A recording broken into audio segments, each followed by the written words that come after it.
और इस वक्त एक बड़ी खबर हल्द्वानी से। हल्द्वानी में उपद्रवकारियों को देखते ही गोली मारने के आदेश दे दिए गए। जी हां, सीएम ने मामले की हाई लेवल बैठक की है और दंगाइयों को गोली मारने के आदेश दे दिए गए हैं। मुख्य सचिव और पुलिस महानिदेशक के साथ मुख्यमंत्री ने हालात की समीक्षा की है और इसी के बाद गोली मारने के आदेश दिए गए हैं। मुख्यमंत्री ने वहां पर लोगों से शांति बनाए रखने की भी अपील की है। दंगाइयों से निपटने के लिए निर्देश दिए गए हैं पुलिस को। डीएम ने वन भूलपुरा ये जगह है वहाँ की जहाँ का पूरा मामला है, जहाँ पर एक थाने के अंदर आग लगा दी गई है, पुलिस की गाड़ियों में आग लगा दी गई है। बताया जा रहा है 100 सुरक्षाकर्मी, पुलिसकर्मी और प्रशासन के लोग जो है वो घायल हैं और 500 से 600 ये लोग गए थे और ऐसा माना जा रहा है कि इनमें से कुछ फंसे हुए भी हैं। हमारे सहयोगी जो है हमारे साथ थोड़ी देर बाद जुड़ेंगे इस पूरे मामले पर अपडेट के लिए। लेकिन आप देखिए कितनी एक अवैध मजार और मस्जिद को गिराने के लिए गए थे। ये वही इलाका है जहां पर सुप्रीम कोर्ट ने कहा था कि भाई 50,000 की आबादी है, यहाँ पर 50,000 जो है मुसलमान लोग रहते हैं और यहाँ पर इस मानवीय पक्ष को ध्यान में रखा जाए। लेकिन अवैध मजार और अवैध मस्जिद जब तोड़ दे गए तब उसके बाद यहाँ पर आगजनी हुई है थाने के अंदर। सुनते हैं मुख्यमंत्री ने क्या कहा। हल्द्वानी के बनभूलपुरा क्षेत्र में न्यायालय के आदेशों के क्रम में प्रशासन की टीम अवैध अतिक्रमण को हटाने गई थी। वहाँ पर कुछ अराजक तत्वों के द्वारा पुलिस के साथ झड़प हुई है, पुलिस के साथ संघर्ष हुआ है वहाँ पर और कुछ पुलिस के लोगों को, प्रशासन के लोगों को चोटें आई हैं। वहाँ पर अभी तत्काल अन्य कंपनियाँ पुलिस की और केंद्रीय बलों की भेजी जा रही है। सभी से शांति बनाने का हमने अपील की है, कर्फ्यू लगा दिया गया है और जो भी इसमें दंगाई होंगे, जो भी इस प्रकार का अतिक्रमणकारी होंगे जिन्होंने आगजनी की है, उनके खिलाफ कठोर कार्रवाई की जाएगी।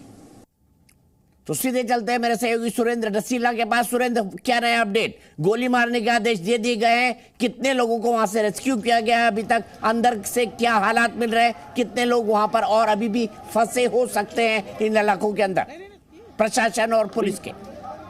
दीपक जी, मुख्यमंत्री ने जो हाई लेवल मीटिंग बुलाई थी उसके बाद डीएम नैनीताल ने कर्फ्यू के आदेश दे दिए हैं। बनभूलपुरा क्षेत्र में पूरा कर्फ्यू लगा दिया गया है और इसके अलावा रैपिड एक्शन फोर्स की भी टीमें बुलाई जा रही हैं। जो लोग फंसे हुए थे उनको निकालने की कोशिश है, लेकिन प्रशासन ये नहीं बता पाता कि अंदर अभी लोग फंसे हैं या अधिकतर लोग निकाले जा चुके हैं। ये तो जरूर बताया जा रहा है कि जो घायल है उनका इलाज अस्पताल में चल रहा है, लेकिन अंदर अभी लोग फंसे हैं। इसको लेकर पुलिस की टीमें लगातार काम कर रही है, क्योंकि जो पूरा क्षेत्र है वहाँ अभी पुलिस की टीम अंदर नहीं जा रही है। जब नफरी बढ़ जाएगी पुलिस की, उसके बाद टीमों को अंदर की ओर भेजा जाएगा। लेकिन अब ये आदेश कर दिए गए हैं कि वहाँ फ्लैग मार्च किया जाए और लोगों को ये बता दिया जाए कि आज से आपके क्षेत्र में कर्फ्यू लगा दिया गया है। अगर कोई बाहर निकलेगा तो फिर उसके खिलाफ कार्रवाई होगी और दंगाई अगर दिखेंगी तो उनको गोली मारने का आदेश है। और अब ये माना जा रहा है कि स्थिति को कंट्रोल अगले कुछ घंटों में किया जा सकता है। फोर्स को बढ़ाया जा रहा है, जो लगातार हम कह रहे थे दीपक जी की तमाम जनपदों से पुलिस फोर्स बुलाया गया है। अब मुख्यमंत्री ने सीधे आदेश दिए हैं कि अगर इस तरह की गतिविधियों में लोग लिप्त पाए जाते हैं उनके खिलाफ ठोस कार्रवाई हो, जिसके बाद डीएम ने गोली मारने के तक आदेश दंगाइयों के लिए दे दिए हैं।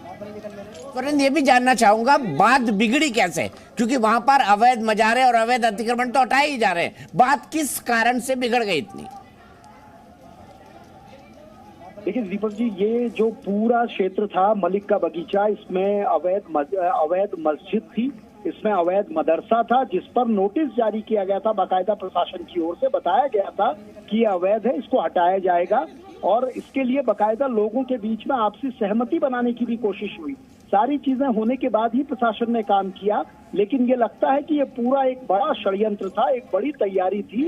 इस तरह से पूरी प्लानिंग लोगों की रही है, क्योंकि जैसे ही ये कार्रवाई होती है उसके बाद वहाँ पथराव शुरू हो जाता है, बड़ी मात्रा में पत्थर वहाँ मिलते हैं। तो ये सारी चीजें बताती हैं कि एक बड़ा षड्यंत्र था जिसको पूरी तरीके से लोगों ने किया है। और उनको उकसाने वाले लोग कौन हैं, इसमें कौन लोग शामिल हैं, अब इसको भी जांचा जाए। इंटेलिजेंस की तमाम टीमें, चाहे वो स्टेट गवर्नमेंट की लोकल इंटेलिजेंस टीम हो या फिर आईबी की टीमें हैं, वो टीमें भी काम कर रही हैं।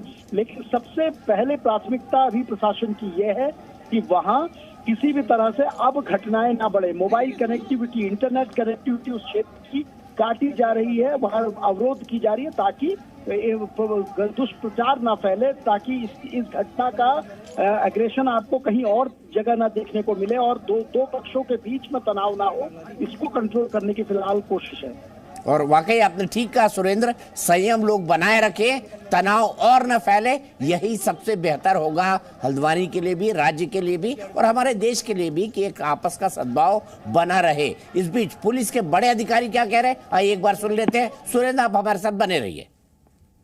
देखिए, आज शाम लगभग 4 बजे एक हल्द्वानी में बनभूलपुरा इलाके में जिला प्रशासन और पुलिस की संयुक्त टीम जो है वो माननीय न्यायालय के आदेशों के क्रम में अवैध अतिक्रमण हटाने की कार्रवाई कर रही थी। तो उस कार्रवाई के विरोध में वहाँ कुछ उपद्रवी अराजक तत्वों द्वारा पथराव किया गया, आगजनी की गई और उनके पास शायद ये भी सूचना है कि अवैध असलहों से उन्होंने पुलिस और प्रशासन पर फायरिंग भी की और कुछ पुलिस की गाड़ियों को जलाने की सूचना है। थाने के आसपास भी तोड़फोड़ और आगजनी की सूचना है। तो घटना की जैसे ही सूचना मिली, वहाँ तुरंत जो हमारे डीआईजी कुमाऊं हैं वो भी मौके पे पहुँचे और आसपास के जनपदों से अतिरिक्त पुलिस बल भी वहाँ भेजा गया है और साथ ही साथ राज्य सरकार द्वारा एमएचए से इसमें अतिरिक्त पुलिस बल की मांग भी की गई और 4 कंपनी हमें एडिशनल सेंट्रल फोर्सेस भी तत्काल एमएचए द्वारा उपलब्ध करा दी गई हैं। ठीक है, तो पुलिस कह रही है कि जब ये आदेश जो था अदालत का, उसको तामील करते हुए, उसका पालन करते हुए ये अवैध निर्माण गिराने की कार्रवाई करी जा रही थी। एक अवैध मजार थी, एक अवैध मस्जिद थी, एक अवैध मदरसा था। ये कहना है पुलिस के अधिकारियों का, यही कहना है हमारे सहयोगी सुरेंद्र डसीला को। जब पुलिस इस इलाके में, चूंकि ये बहुत सकरा इलाका है, इस इलाके में पुलिस पहुंचती है तो पुलिस को जो है सामना करना पड़ता है विरोध का। पहले पथराव होता है, फिर उसके बाद आगजनी हो जाती है और फिर उसके बाद बगल के एक थाने के अंदर आग लगा दी जाती है, गाड़ियों और वाहनों को फूंक दिया जाता है। देखिए पुलिस वाले किस तरह से गाड़ियों में लगी आग को बुझाने की कोशिश कर रहे हैं, किस तरह से पुलिस के जो वाहन है उसके अंदर, उसके ऊपर पत्थर फेंके गए हैं। मैं आज तक नहीं समझ पाया कि पथराव जब होता है तो इतने पत्थर मिल कहाँ जाते हैं लोगों को एक साथ, कि गाड़ियां भी टूट जाती है, उसके विंडस्क्रीन भी टूट जाते हैं। सुरेंद्र, आगे का कोई नया अपडेट? दीपक जी, बिल्कुल अभी प्रशासन की टीमें यही स्थिति को कंट्रोल करने की कोशिश कर रहे हैं और जो ज्यादा से ज्यादा लोग वहां फंसे थे, थाने के पुलिसकर्मी, उन लोगों के बारे में पता किया जा रहा है कि वहां ऐसा तो नहीं कि प्रशासन के लोग अभी भी अंदर फंसे हुए हों। जो लोग घायल हैं उनको उपचार दिया जा रहा है। मुख्यमंत्री ने उनके बारे में भी पूछा है और अब पूरी प्लानिंग ये है कि ज्यादा से ज्यादा फोर्स बुलाकर पूरे बनभूलपुरा के क्षेत्र को चारों ओर से पुलिस प्रोटेक्शन से घेरा जाए, ताकि अब उपद्रवी एक जगह से बाहर ना निकल सके। और दूसरा, जब पर्याप्त फोर्सेज हो जाएंगी, जब पूरा पैरामेडिकल फोर्सेज हो जाएगा, फिर फ्लैग मार्च शुरू होगा। लेकिन जल्दबाजी प्रशासन अभी नहीं कर रहा है, क्योंकि अभी अंदर की जो जिस तरह की टोपोग्राफी मैंने बताई, कंकरी गलियां हैं और बहुत तनावपूर्ण स्थिति है। और सबसे बड़ी बात है कि ये इलाका रेलवे ट्रैक से होता हुआ जाता है। प्रशासन रेलवे को भी प्रोटेक्शन दे रहा है, क्योंकि ट्रेनें रात में और सुबह जाती हैं, इसलिए किसी तरह का प्रभाव ना पड़े, कोई और ज्यादा इसका बड़ा इम्पैक्ट ना हो, इस पर भी प्रशासन की नजर है कि किस तरह से हम सारी चीजों को सेव करते हुए कार्रवाई को करना है। इसलिए अभी फोर्स की संख्या को ज्यादा से ज्यादा बढ़ाया जाए। ठीक है सुरेंद्र, मैं ये भी जानना चाहूंगा आपसे कि वहां पर आसपास के जिले किस तरीके से हैं, किस तरह की उनकी टोपोग्राफी है और इसको लेकर क्या क्या इतिहास बरता जा रहा है कि आगे ये जो चिंगारी है ये आगे किसी बड़ी आग में न भड़के। बिल्कुल, देखिए दीपक जी, उधम सिंह नगर में आज से करीब 10 साल पहले उधम सिंह नगर में किस तरह की चिंगारी फैली है, रुद्रपुर में बड़ा दंगा उस दौरान हुआ था। और सबसे बड़ी बात, आप जानते हैं कि उत्तराखंड का बॉर्डर खत्म होते ही रामपुर, पहेड़ी, बरेली, मुरादाबाद, ये तमाम एरिया आते हैं। तो इसलिए प्रशासन ये चाहता है कि ये आग उत्तर प्रदेश की ओर ना फैले, इसलिए सबसे पहले मोबाइल कनेक्टिविटी को बंद किया गया है, इंटरनेट को वहाँ बंद किया गया है। और दूसरा, तमाम बॉर्डर सील किए गए हैं। बाहर से कौन लोग अंदर आ रहे हैं, किस तरह के लोग हैं, अब ये सारी जो कवायद है वो शुरू हो गई है। उत्तराखंड के तमाम बॉर्डर जो उधम सिंह नगर से लगते हैं या फिर जो हरिद्वार जनपद की ओर से लगते हैं, उन पर सघन चेकिंग शुरू हो गई है। उत्तर प्रदेश ने भी अपनी ओर से प्रोटेक्शन को बढ़ा दिया है। उत्तर प्रदेश के पुलिस अधिकारियों से भी उत्तराखंड ने मदद मांगी है, तो हो सकता है उत्तर प्रदेश की ओर से भी आपको फोर्स वहां देखने को मिले। अब सबसे बड़ी कोशिश, जो आपने बहुत वाजिब सवाल पूछा कि ये चिंगारी दूसरी ओर ना फैले, सबसे बड़ी कोशिश यही है कि हल्द्वानी से ये आग बरेली, रामपुर, बहेड़ी या फिर उधम सिंह नगर तक ना फैले, उसको कंट्रोल करने की फिलहाल कोशिश है। तो बनभूलपुरा क्षेत्र में पूरी आवाजाही लोगों की अभी फिलहाल बंद की गई है। ठीक है, और मैं आपसे फिर एक बार अपडेट चाहूंगा, क्या कोई जानकारी मिल पा रही है कि कितने लोग अभी अंदर फंसे हुए हैं, कितने प्रशासन और पुलिस के लोगों को निकालना है? क्योंकि आपने कहा 500 से 700 प्रशासन, पुलिस और अन्य कर्मचारी अंदर गए थे, जिसमें से 100 लोग घायल हैं, कुछ अंदर हो सकते हैं। मैं कोई अटकल नहीं लगाना चाहता हूँ, कोई पुख्ता जानकारी आपके पास? देखिए दीपक जी, प्रशासन इस मामले में अभी बहुत खुलकर जानकारी नहीं दे रहा है। प्रशासन का ये कहना है कि जो घायल हैं पहली प्राथमिकता उनके इलाज की है, और जो लोग अंदर फंसे हुए हैं जिनसे संवाद हुआ है उनको निकालने की है।